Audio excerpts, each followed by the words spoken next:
Soy Fernando Díaz Villanueva, hoy es 15 de noviembre de 2017 y esto es La Contracrónica.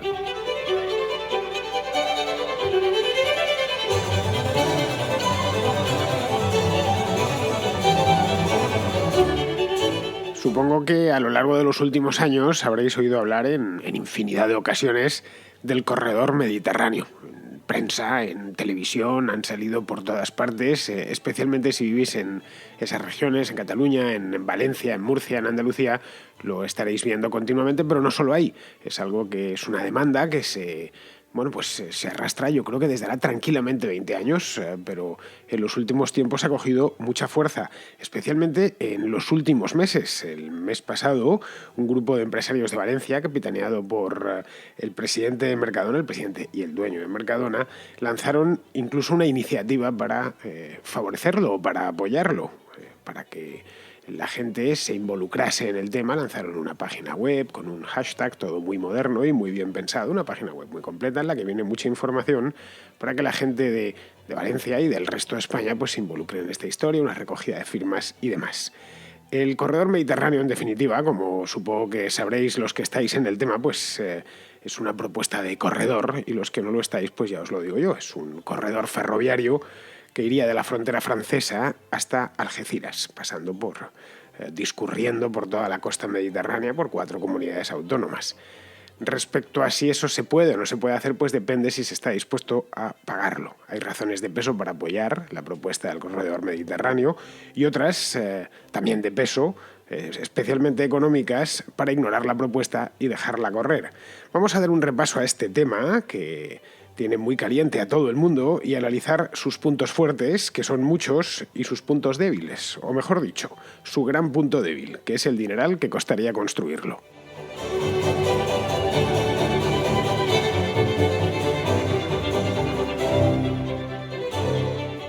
España dispone de una red ferroviaria muy extensa, de más de 16.000 kilómetros, que están repartidas, además, esta red está repartida por toda la geografía española, por todas las comunidades autónomas, con la excepción de Canarias, que tiene solo un pequeño tranvía en la isla de Tenerife. El resto, todas las 17 comunidades autónomas, o las 16 restantes, tienen líneas férreas. En algunas la densidad es muy alta, como puede ser en Cataluña o en la Comunidad de Madrid o en el País Vasco o en Asturias, y en otra la densidad de vías férreas es menor, pero vamos, es una red muy extensa que recorre el país de esquina a esquina. Se puede viajar en tren desde casi cualquier punto a casi cualquier otro, tanto en llevar mercancías como viajar como pasajero. Vamos, tiene después de más de 150 años. De 150 años se cumplieron hace ya mucho tiempo. De la primera línea férrea, pues se hizo la primera línea férrea en España, se hizo en 1848. Pues así que echad cuentas, pues se fueron sumando. Durante este siglo y pico se han cerrado algunas líneas, pero otras se han abierto, así que lo comido por lo servido. Es una red bastante grande, como os digo, pero está llena de complicaciones, muchas más de las que imaginamos cuando nos ponemos a mirar un par de vías de tren. Pensamos que todas son iguales, ¿no? Por un lado tenemos 3 anchos de vía. Por otro, hay 2 tipos de tensión eléctrica. Es decir, no todos los trenes eléctricos corren con la misma tensión. Esto es algo que el usuario medio no sabe, y además no tiene por qué saber. Bastante hace con subirse en el tren y que el tren se ponga a andar. Y luego hay 5 gestores de la infraestructura. Está el más famoso de todos, que es Adif, pero hay una serie de ferrocarriles autonómicos. Hay uno en Cataluña, otro en el País Vasco, otro en la Comunidad Valenciana, otro más en las Islas Baleares, los servicios ferroviarios de Mallorca. Bueno, operan las autonómicos redes de pasajeros, básicamente, aunque los ferrocarriles de la Generalidad de Cataluña sí operan una pequeña red de mercancías, muy pequeñita, de muy pocos kilómetros, pero son redes pequeñas. La grande es la red de Adif, que es el administrador de infraestructuras ferroviarias, es decir, creo que de esos 16.000 kilómetros, algo así como 15.400, están en manos de Adif.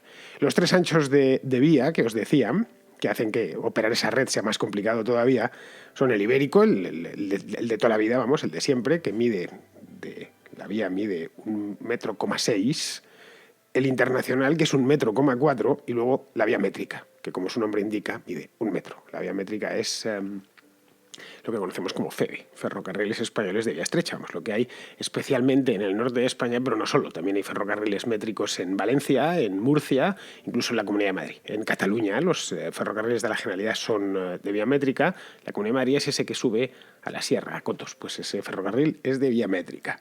Luego, tenemos que la red de alta velocidad discurre por vía propia. De hecho, todo el ancho internacional, toda la red de ancho internacional, que tiene unos 3.000 kilómetros, está reservada casi en su práctica totalidad para prestar servicios de alta velocidad, que es una vía de última generación, todo es doble vía y todo electrificado a 25.000 voltios. Es decir, lo más de lo más y lo mejor de lo mejor. De hecho, la red de alta velocidad es la joya de la corona del sistema. La red de ancho ibérico se ha ido modernizando. Esto que dicen a veces, no, es una red del siglo XIX, no es verdad. La red de ancho ibérico, hay tramos de esa red que están muy bien, los de las cercanías de las ciudades, por ejemplo, pero no solo, que se ha ido duplicando la vía, ha ido electrificándose, mejorando las estaciones, etcétera. Pero vamos, en esencia es lo que viene de finales del XIX, principios del siglo XX. Viene a ser aproximadamente, o en su práctica totalidad, la misma red que se ha ido mejorando a grandes tramos, buenas partes. Pero vamos, aún con todo, siguen quedando a día de hoy algo así como casi 4.000 y pico, creo que son 4.500 o 4.600 kilómetros de vía única sin electrificar. Es decir, tal y como se hizo en el siglo XIX, cuando no existían trenes eléctricos, nada por el estilo, las locomotoras eran de vapor y solo iban, por supuesto, con vía única. Eso es lo que todavía queda. El resto sí se ha ido modernizando y se ha ido poniendo mejor. Otra de las peculiaridades del sistema ferroviario español es que es marcadamente radial. Si miramos la red, si vais al informe que hace Adif todos los años de su red, su declaración de red, veréis el mapa como los mapas de autopistas, pues hay un mapa de vías férreas, que lo tengo delante, por cierto. Veréis que es radial, el centro de la red está en Madrid, las estaciones de Madrid, las dos grandes que tiene, que son Chamartín y Atocha, y a partir de ahí salen una serie de radios. Esto es así desde el principio, concretamente desde la Ley de Ferrocarriles de 1855, que fomentó, mediante incentivos fiscales sobre todo, que las líneas uniesen Madrid con la costa y con las fronteras. Se hizo así, no era una cosa nueva, ni una invención española, ni muchísimo menos, se hizo así siguiendo el modelo francés, cuyo centro neurálgico es París. Si vais a mirar la red ferroviaria francesa, veréis que es muy parecida. En España, además, se daba la circunstancia de que Madrid está en el centro geográfico del país, la diferencia de París, que está hacia arriba, ¿no? En el centro geográfico de la península, que es un lugar de paso. Si no se pasa por Madrid, para ir si vas del norte al sur, del este al oeste, de un modo u otro, tiendes a pasar por Madrid. Eso era una ventaja añadida, y más en un país como el nuestro, que es, en esencia, tiene forma de cuadrado. La decisión, de cualquier manera, se tomó por motivos políticos. No hubo ningún tipo de motivación económica, ni logística, ni nada por el estilo. Fue un motivo 100% político.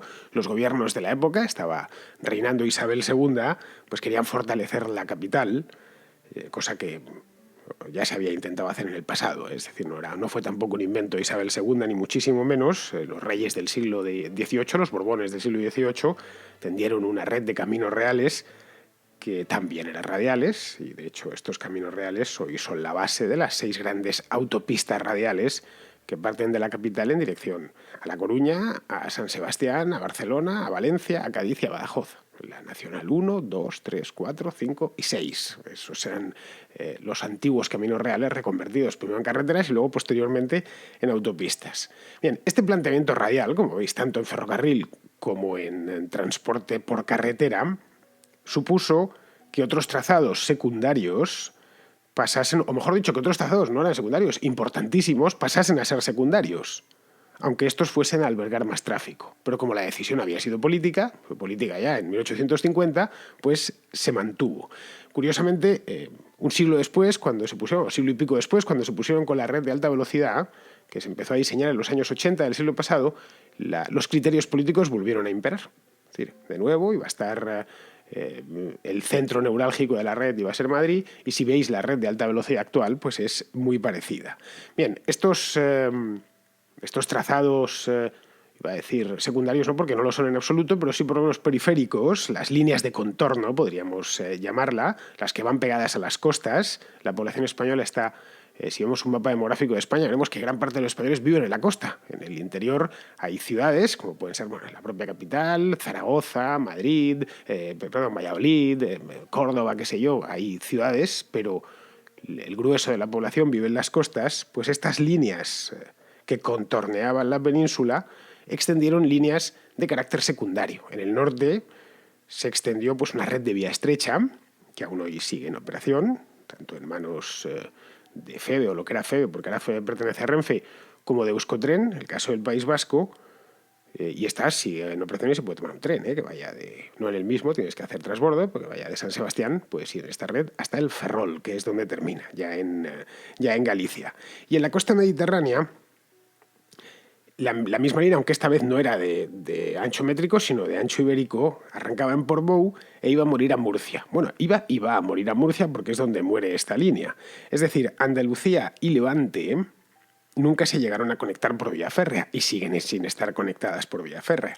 Si queréis ir de Almería a Murcia, os pongo el ejemplo, queréis ir en tren, quiero decir, pues tenéis que subir hasta Alcázar de San Juan, que está en la provincia de Ciudad Real, y desde allí vía Albacete hasta llegar a Murcia. Es decir, es un rodeo de cientos de kilómetros y muchísimas horas que nadie da. No sé, a lo mejor hay algún loco, algún aficionado extremo a los ferrocarriles que le gusta dar este tipo de voltios, pero la gente normal, no, es decir, pudiendo ir por la carretera, pues no vas a dar este pedazo de vuelta. Bien, el corredor mediterráneo vendría a solucionar este problema, de unir de una vez Levante y Andalucía, desde el punto de vista ferroviario, y no solo sino unos cuantos más que la línea tiene en sus dos tramos, tanto en el tramo andaluz como en el tramo levantino.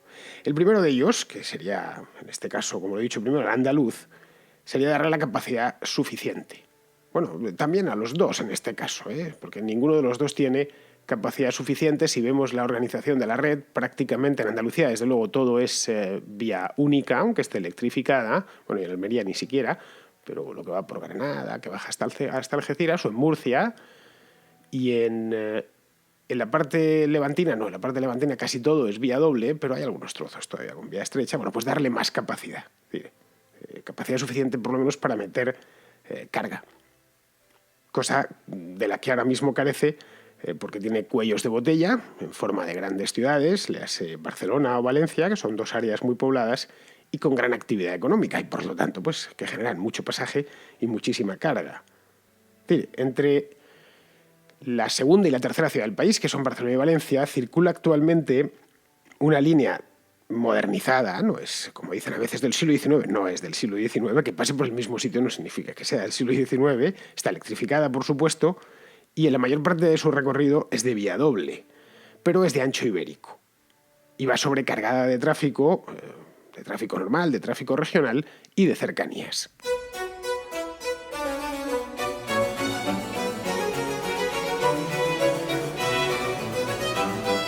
Que sea de ancho ibérico, en principio, para movimientos que se hacen solo dentro del país o de la misma red no hay ningún problema.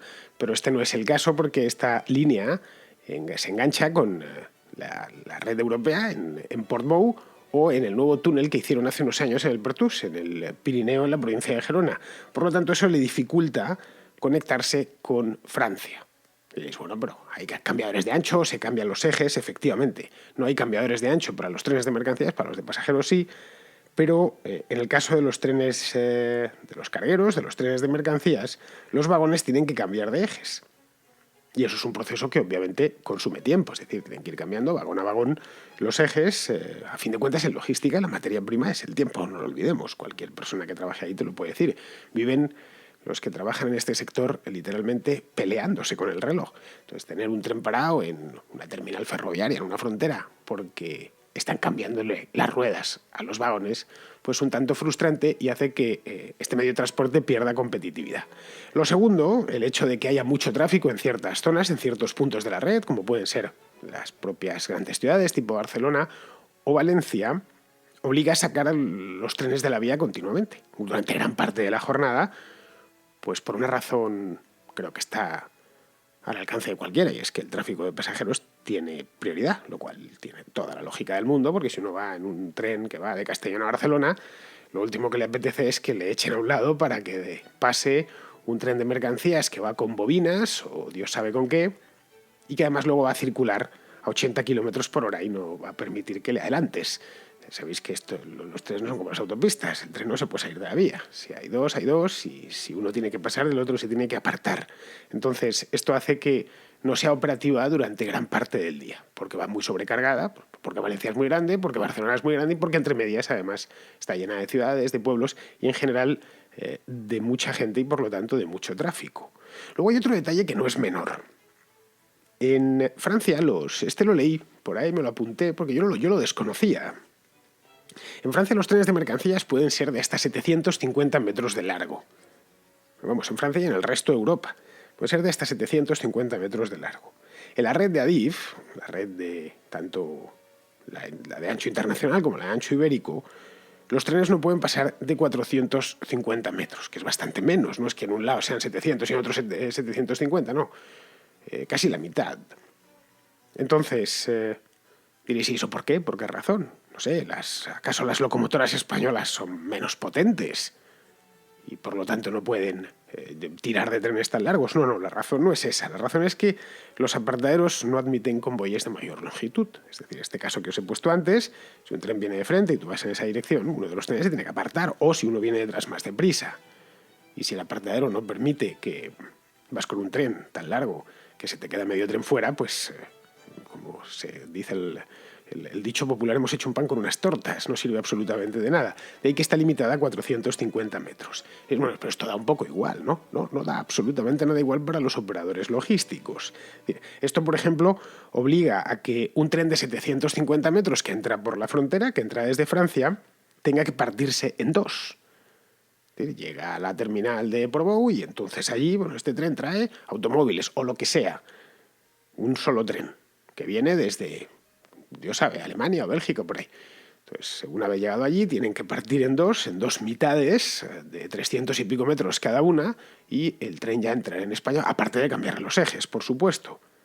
Tiene que partirse en dos, incrementando el coste, que ya viene recrecido ese coste por el cambio de ejes y por el tiempo de espera. Luego lo hace todavía más difícil y menos competitivo con respecto a, qué sé yo, el camión. Los automóviles también se pueden transportar en camión. Como veis, el problema es al 100% de infraestructura. Ojo, y no es un problema menor, que se arregle con unos parches aquí y allá. Vamos a duplicar la vía en este punto, hacer estos 3 o 4 apartaderos un poco más largos y calcular que la circulación, es decir, que nunca se encuentren dos trenes para que uno de ellos deje medio tren fuera en la vía. Es decir, no se trata de poner una serie de parches, que es esencialmente lo que se ha ido haciendo con esta línea desde hace décadas. Ir poniendo parches, vamos a ampliar, vamos a duplicar aquí. Ahora, por ejemplo, están duplicando la vía entre Vandellós y Tarragona. Es decir, esto, para solucionarlo o darle una solución definitiva, sería necesaria una infraestructura nueva, de ancho internacional, por supuesto, que permitiese trenes largos, que permitiese que los trenes fuesen, como mínimo, como en Francia, 750 metros de largo, y que uniese por primera vez la costa levantina con la andaluza. Como veis, es un proyecto en toda regla, y un proyecto la mar de ambicioso. Esa infraestructura, luego, por supuesto, podría ser aprovechada también para el tráfico de viajeros, a una velocidad más alta que la actual. Podría, sin problemas, meter por ahí trenes de alta velocidad durante el día y que por la noche o en las horas muertas se pudiesen meter los trenes de carga. O incluso durante el día, y que cada vez que viniese un ave por detrás dándole leña, pues al mercante se le echa al apartadero. No lo sé ya, no sé mucho yo de operación de trenes, más allá de pues que de niño tuve una maqueta y poco más. Es decir, en una palabra y resumiendo, hace falta una línea nueva que vaya de los Pirineos a Algeciras, es decir, 1.300 kilómetros, y que se conecte a todos los puertos o grandes puertos que se vaya encontrando.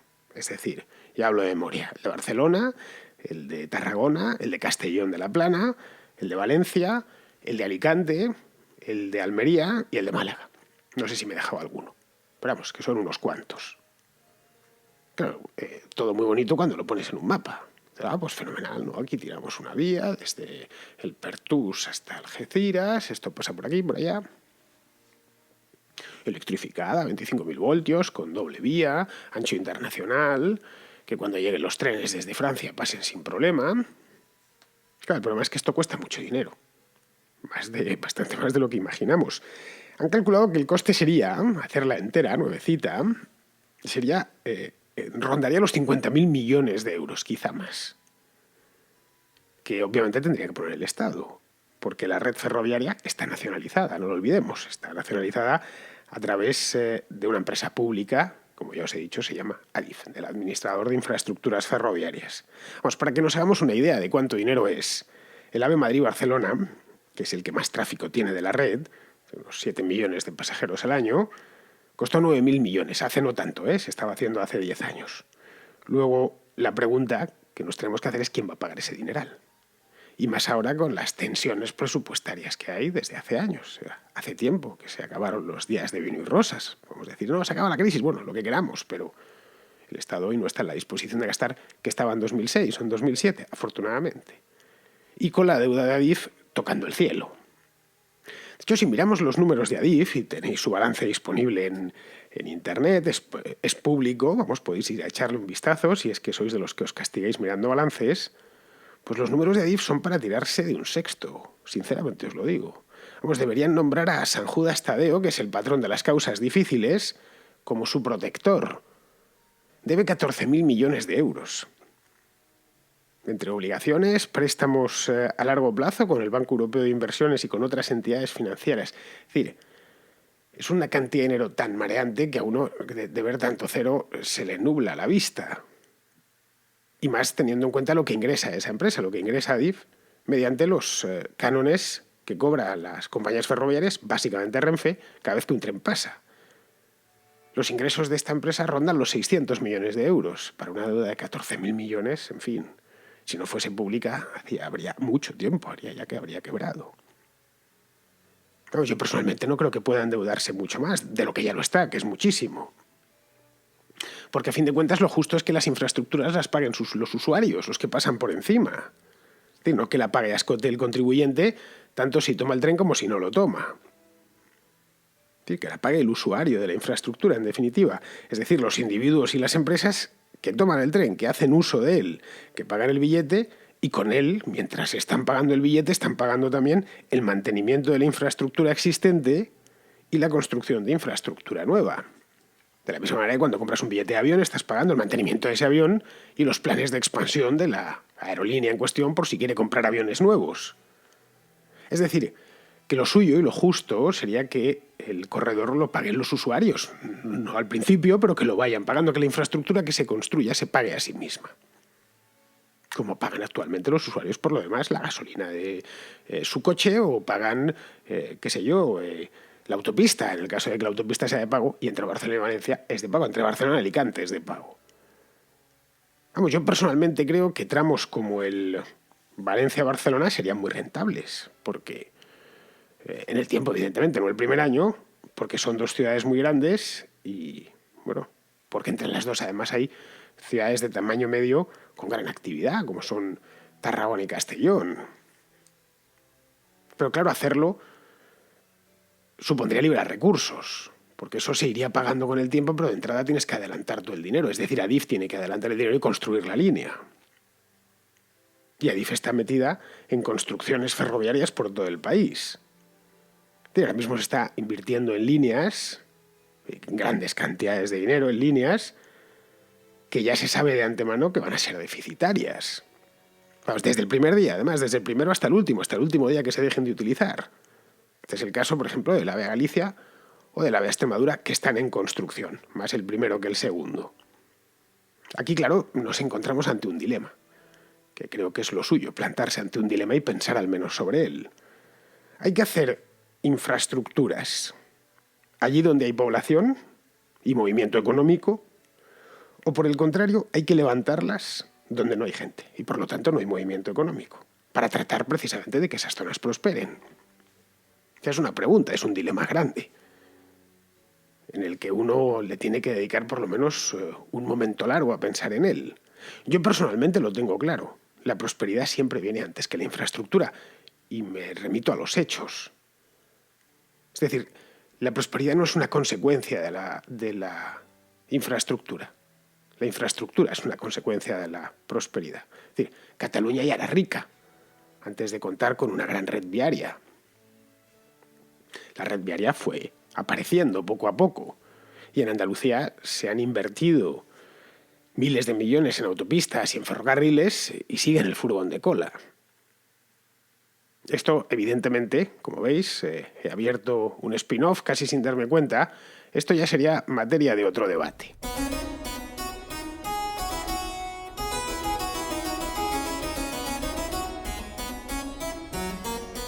Tengo una llamada de Pablo de Santander, que no sé si intuía que iba a hablar hoy de cosas de transporte, porque me ha enviado un mensaje en el que no quiere hablarme de trenes, quiere hablarme de aviones. En cuanto al éxito que ha tenido las compañías low cost en Europa, ¿es real ese éxito? Porque he oído que también depende de incentivos que pagan los ayuntamientos de las ciudades destino de Europa a esas compañías para que pongan vuelos low cost con destino a esas ciudades y que, digamos, mejore la economía, el sector turístico de esas ciudades en concreto, ya que la gente iría gracias a que los vuelos son más baratos.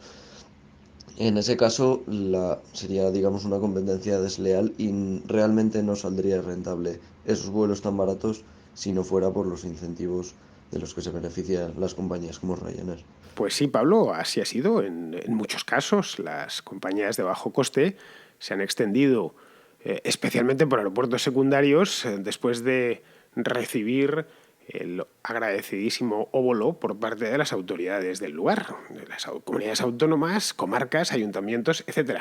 Esto ha pasado en España, pero no solo en España, en otros muchos países. Los políticos de un sitio pequeño, con un aeropuerto pequeño, veían la posibilidad de traer tráfico. Decían, bueno, pues esto con el dinero de los impuestos se lo doy a Ryanair o a Vueling o a la compañía que sea para que en lugar de volar a esta ciudad, pues vuelen a la mía.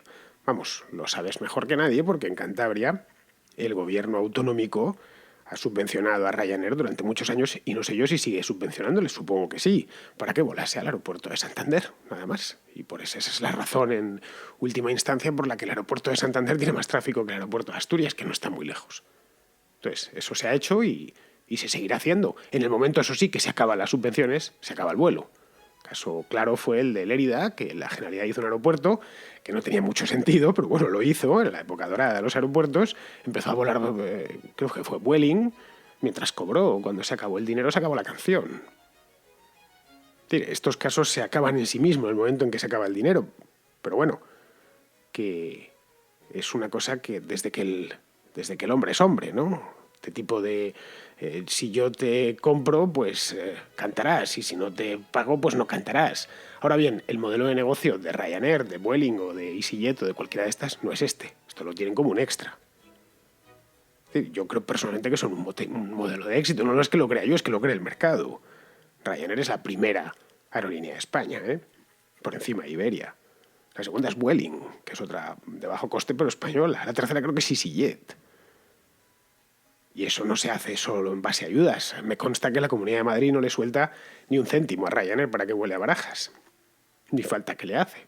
Él vuela aquí porque sabe que hay mucho tráfico, nada más. Y como Madrid, otros muchos sitios. Es decir, su modelo de negocio es el que es, volar barato, a tener una red muy amplia. Y cuando digo barato es realmente barato. Así que bueno, esto está ahí. En todo caso, deberíais ser vosotros los que os quejaseis, en concreto en Santander, de que deje Revilla de dar dinero a Ryanair y que os lo meta de nuevo en el bolsillo. Es una posibilidad. Vamos, el modelo de negocio de las líneas aéreas de bajo coste no es ni muchísimo menos los subsidios, de verdad. Y si alguna se lo ha planteado de esa manera, en el momento habría quebrado ya, porque en el momento en que los subsidios bajan, los vuelos desaparecen. De hecho, si alguna línea aérea se plantea organizarse de esta manera, yo no le doy muchos años de vida. Porque con el dinero de los políticos no puedes contar siempre.